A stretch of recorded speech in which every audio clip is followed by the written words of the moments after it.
এখন আমি আপনাদের চমৎকার একটা জিনিস দেখাবো। একটু লক্ষ্য করেন, আমার দোকানে আমি অ্যাকচুয়ালি কলা কিনছি। কলা দেখুন, একটা কলা কত বড় মোটা। কলাটা দেখছেন? সব কলার থেকে এই কলাটার সাইজ কত বড়। আপনাদের এই জিনিসটা বুঝাতে চেয়েছি, সেটা হলো আপনার আমার প্রতিটা মানুষের গ্রামে হঠাৎ কিছু মানুষ ধনী হয়ে যায়।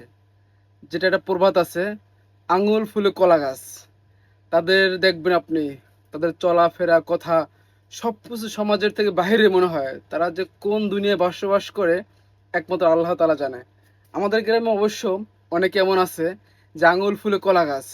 তাদের ধরা যায় না, ছোঁয়া যায় না। তাদের সাথে কথা বলতে গেলে আপনি ফিল করবেন যে আপনি এই জগতের কিচ্ছু বোঝেন না, কিচ্ছু জানেন না। তারা সব জানে, তারা সব বুঝে। হয়তো আপনাদের গ্রামেও এমন কেউ আছে। যদি আপনাদের চেনা জানা কেউ থাকে, যদি সাহস থাকে, কমেন্ট বক্সে মেনশন করেন, না হলে বলে যান আছে কি নাই, যেটা আমার গ্রামে আমি লক্ষ্য করতেছি বা আছে।